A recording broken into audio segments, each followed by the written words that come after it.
احساس والے نبی ہیں، اور احساس حضور نے امت کا کیا، احساس والی زندگی گزاری، ہر لمحہ محبوب پریشان رہے۔ یہ تھوڑا عرصہ پہلے ڈاکٹر ہارون صاحب مسلمان ہوئے ہیں، اور ابھی انہوں نے 2-3 کتابوں کا انگریزی میں ترجمہ کیا ہے، اور بھی کچھ کتابوں پہ وہ کام کر رہے ہیں۔ ہالینڈ کے رہنے والے ڈاکٹر صاحب ہیں۔ توجہ ہے میری بات پر آپ عزیزوں؟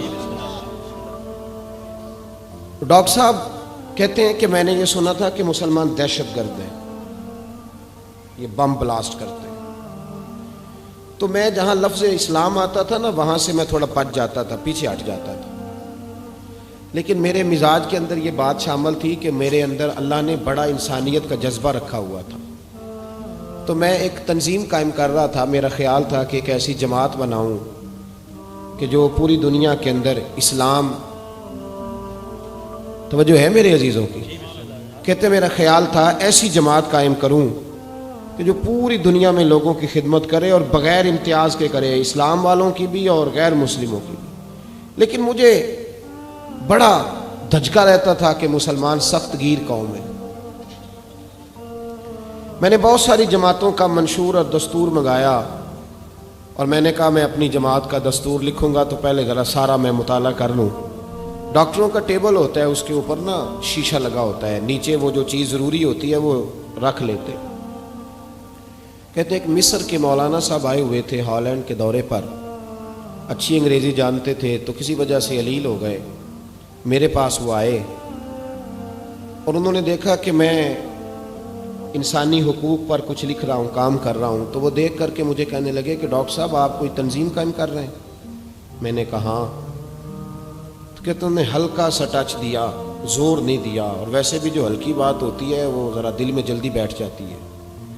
کہتے ہیں ہلکا سا ٹچ دیا، کہنے لگے اگر کبھی موقع ملے تو میرے نبی پاک کی بھی سیرت پڑھ کے دیکھیں، بس ہلکی سی بات، اور وہ جملہ چھوڑ گئے۔ اعلیٰ حضرت فاضل بریلوی علیہ رحمہ نے لکھا ہے ضروری نہیں کہ تم جو کہہ رہے ہو وہ منوا کے اٹھو، لیکن میسج ضرور چھوڑ دیا کرو۔ جب انسان کے ذہن میں بات ہوتی ہے یہاں سٹاک ہوتا ہے جب بات کا، تو جب وہ کام کرنے لگتا ہے تو ایک دفعہ وہ بات سامنے ضرور آتی ہے، کہہ دیا کرو۔ انہوں نے کہہ دیا کہ ڈاکٹر صاحب ایک دفعہ حضور کی سیرت بھی پڑھ لیں۔ کہتے ہیں میرے ذہن میں بات بیٹھ گئی، مصروف آدمی تھا، زیادہ تو نہیں میں مطالعہ کر سکتا تھا، لیکن میں ایک دن 10 منٹ گھر میں ملے تھے تو میں کمپیوٹر پہ بیٹھا، اور میں نے کہا کہ انگریزی میں جو کتابیں حضور سید عالم صلی اللہ علیہ وسلم کی سیرت کی ہیں ان کو ذرا دیکھتا ہوں۔ تو فرماتے ہیں کہ میں نے نیٹ پہ سرچ کیا، پہلی حدیث آئی اور میں کلمہ پڑھ کے مسلمان ہو گیا۔ حدیث کہاں ہے؟ سبل الہدی والرشاد میں بھی ہے، کنز العمال میں بھی ہے، مسند احمد میں بھی ہے، ابن اسحاق میں بھی ہے، ابن اشام میں بھی ہے، اور شاید سیرت کی تمام کتابوں میں آپ کو روایت مل جائے۔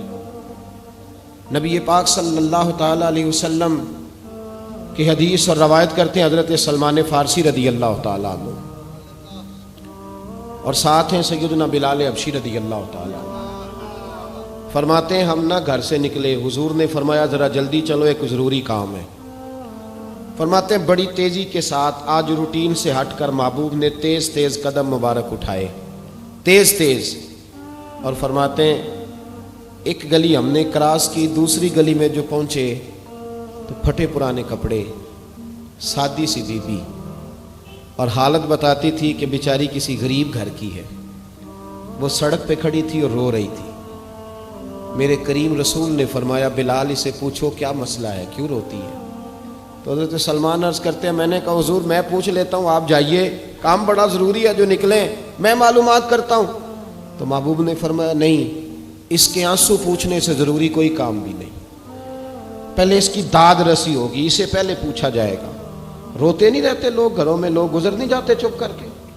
کتنے لوگ تڑپتے، کون احساس کرتا ہے؟ نبی پاک سید عالم صلی اللہ علیہ وسلم رکے اور اس خاتون سے پوچھا کیا بات ہے؟ اس نے کہا کہ بات کوئی بھی نہیں، میرا ایک ہی موٹا سا مسئلہ ہے۔ کہا وہ کیا؟ کہنے لگی میں غریب ہوں، اور غریبی بذات خود بہت بڑا گناہ ہوتی ہے، لوگ بڑا جرم سمجھتے ہیں اس کو بذات خود۔ میں نے شروع میں کہا نا کہ مذہبی سٹیج کی بھی صدارت غریب آدمی نہیں کر سکتا، کیونکہ غریب جو ہوا جہد کول دتھی ہونی انہیں نیڑے بہنا ہے نا جی، جہد کول نہیں انہیں تو پیچھے جا کے بہنا اینڈ تے کول کہڑا دتھی ہے۔ اس سٹیج پہ بھی غریب آدمی کی صدارت نہیں ممکن ہو ہی نہیں سکتا۔ میرے رسول پاک سید عالم صلی اللہ تعالی علیہ وآلہ وسلم نے فرمایا پہلے اسے پوچھو کیا مسئلہ ہے۔ وہ کہنے لگی میں غریب ہوں، بوڑھی ہو گئی ہوں، ساری زندگی غلامی میں گزاری ہے، تیل لینے آئی تھی 5 دینار کا، بوتل میں تیل بھروایا ہے، اور اب بوڑھی ہوں نا تو کمر درد کرتی ہے، پیر پیچھے موڑا ہے تو میں گری ہوں، تیل زمین پی گئی ہے، اب زمین تو واپس نہیں کرتی، لیکن واپس جاؤں گی تو ایک یہودی عورت کی ملازمہ ہوں، وہ درے سے مارے گی، کھال ادھیڑ دے گی، میں بڑی پریشان ہوں، اب نہیں مار کھائی جاتی، ہڈیاں بوڑھی ہیں، قربان جاؤں۔ حضرت بلال کو حضور نے حکم دیا، فرمایا دوڑ کے گھر جا 5 دینار لا۔ فرماتے ہیں 5 دینار لائے، تیل خرید کے دیا، وہ پھر رونے لگی۔ فرمایا آپ کیوں روتی ہے؟ اس نے کہا بتایا نا غریب ہوں، غریب کا جرم کوئی نہیں ہوتا، لیکن پیس دیا جاتا ہے، پھر بھی مار تو اب بھی پڑے گی، اب کیوں پڑے گی؟ تو عرض کرنے لگی محبوبہ مار اس لیے پڑے گی کہ دیر سے کیوں آئی ہے۔ تو میرے کریم رسول اور وہ بی بی حضور ابھی آئے ہیں مدینہ طیبہ، امام یوسف صالحی فرماتے ہیں ابھی آئے تھے حضور، سبل الہدی والرشاد کے مصنف کہتے ہیں ابھی آئے تھے نبی پاک، وہ جانتی بھی نہیں تھی۔ تو سید عالم صلی اللہ تعالی علیہ وسلم نے فرمایا اچھا مار پڑے گی؟ کہا ہاں۔ او بھائی کونسلر جو کل آپ کو کہہ رہا تھا نا میں آپ کا خادم ہوں، کونسلر بے گناہ، بلکہ ہمارے ایس ایچ او صاحب اگر چودھری پہ پرچہ آ جائے تو اس کو ٹیلی فون کر کے پوچھتے ہیں صاحب جی تہاڈے خلاف درخواست آئی ہے، کی کرنا ہے؟ تو غریب آدمی بیچارہ، اس کی غلطی یہ تھی کہ وہ غریب تھا تو اس نے ریڑھی لگا لی چوک میں، اس کو دبوچ کے لے گئے، تینوں پتہ نہیں اتنے نہیں کھلوئی دا، تو اس کے پاس کل انویسٹمنٹ ہی 5000 تھی، سارا لے گئے۔ پھر وہ کونسلر صاحب کے پاس چلا گیا، سر میرے نال چلے آجے ذرا میں تھانے جانا ہے۔ انہوں نے کہا گڈی کرائی آ، پیسے ہے نہیں ایویں تھانے جائیدا ہے۔ اب وہ گاڑی لایا ہے، پتہ نہیں کہاں سے لایا ہے، تھانے پہنچا ہے، اور یہ ہے ہمارا حال کہ وہ ایس ایچ او بھی بیٹھا ہے کرسی پہ اور کونسلر بھی کرسی پہ بیٹھا اور وہ غریب پیروں میں بیٹھا ہے اور ہاتھ باندھ کے کہہ رہا میری ریڑھی دے چھڈو، میریاں 4 تیاں نے تو میں شامی کھانا کھڑنا ہے۔ کدھر گیا امت کا وہ ذوق؟ ساری زندگی نعتیں سننے والوں بتاؤ تو صحیح نعت نے تاثیر کیا دی ہے روح کو؟ اگر ابھی بھی گھاڑی غریب کے پاس کھڑی نہیں ہوتی تو پھر کیا اثر ہوا ساری زندگی نعت سننے کا؟ میرے مصطفیٰ کریم سید عالم صلی اللہ تعالی علیہ وسلم نے فرمایا اس خاتون سے یہاں کونسلر ساتھ نہیں جاتا، کہتا ہے کر دیا ٹیلی فون، سویرے 9 بجے پہنچ جانا۔ پر کائنات کی سب سے معزز شخصیت حضرت سیدنا بلال حبشی رضی اللہ تعالیٰ عنہ فرماتے ہیں میرے نبی پاک نے فرمایا بی بی چل میں تیرے ساتھ چلتا ہوں، گویا اللہ کی ساری رحمتیں اس کے ساتھ ساتھ چلنے لگی۔ اور آگے آگے نہیں، ساری کتابیں پڑھ لو، وہ پھٹے پرانے کپڑوں والی بی بی آگے آگے اور اللہ کے کریم رسول پیچھے پیچھے، ساری گلیاں اس نے پھرائی، مدینے کی صحرا آ گیا۔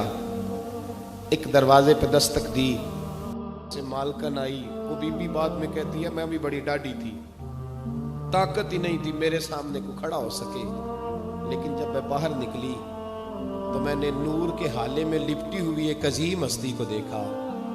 فرماتے محبوب کے گورے چٹے رنگ کے اوپر کالی زلفیں اور محبوب پاک کی مقدس آنکھیں جب تک بات کرتے رہے نظریں زمین پہ جھکی رہیں۔ شرم و حیا والے رسول نے بڑے میٹھے، بڑے دھیمے، بڑے خوبصورت لہجے میں کہا، بریلی کے امام فرماتے ہیں نیچی نظروں کی شرم و حیا پہ درود، بڑے دھیمے لہجے میں فرمایا تیری نوکرانی ہے تیری؟ عورت کہتی ہے میں تو حضور کے جلووں میں محو ہو گئی کہ سادگی میں اتنا حسن میں نے دیکھا ہی نہیں، تیری نوکرانی ہے؟ کہا تو میرے محبوب نے فرمایا بیچاری کی غلطی کوئی نہیں، اسے مارنا نا، اس سے تیل گر گیا تھا، نیا خریدتے دیر ہو گئی، رو رہی تھی تو میں سفارش کرنے آیا ہوں۔ وہ خاتون کہتی ہے کسی کی نہیں مانی تھی، پر محبوب کے جملوں میں تاثیر اتنی تھی، ککھ سواد نہیں مشری اندر، اساں کھنڈا بھی چکھ ڈٹھیاں، انہاں ساریاں شیواں نالوں گلاں سجن دیاں مٹھیاں۔ فرماتے ہیں نبی پاک صلی اللہ تعالی علیہ وآلہ وسلم نے فرمایا کچھ نہ کہنا. کہنے لگی نہیں کہتی, میرا وعدہ رہا, کچھ نہیں کہوں گی. اب میرے حبیب نے پھر نظر اٹھائی اور اس غریبنی کی طرف دیکھا اور فرمایا تو اگر کہے تو میں جاؤں, تو اگر کہے تو میں خود بھیک دے, خود ہی کہے منگتے کا بھلا ہو, تو اگر کہے تو میں جاؤں. اس نے خراج پیش کیا تو چند آنسو گرائے. کہنے لگی محبوبہ جیسے بندہ نوازی. حضور نے رخ پھیرا تو حضرت بلال کہتے ہیں میں پیچھے رہ گیا تو وہ دونوں بیویاں دوڑ کے میرے پاس آئیں. کہنے لگی بتا تو صحیح ہے کون, یہ بتا تو صحیح کون تھے. تو حضرت بلال کہنے لگی تم نہیں جانتے. جناب بلال فرمانے لگے یہی تو ہیں جنہیں اللہ نے سچا رسول بنا کے بھیجا ہے. بیبیاں دوڑ کے آئیں. کہنے لگی محبوبہ دروازے تک آئے ہو تو خالی تو نہ لوٹاؤ, مہربانی فرماؤ ہمیں بھی کلمہ پڑھا دو. ڈاکٹر ہارون کہتے ہیں وہ بیبیاں وہاں کلمہ پڑھ رہی تھی اور میں حدیث پڑھ کے کلمہ پڑھ رہا تھا. بھائی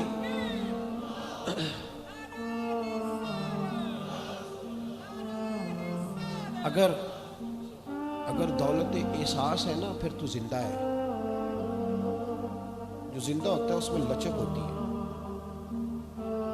جو مر جاتا ہے وہ اکڑ جاتا ہے. اگر زندگی ہے تو پھر احساس ہونا چاہیے. اگر تیرے اندر زندگی ہے تو پھر احساس ہے, اور اگر تیرے اندر احساس نہیں رہا نا تو پھر زندگی زندہ دلی کا نام ہے. مردہ دل کیا خاک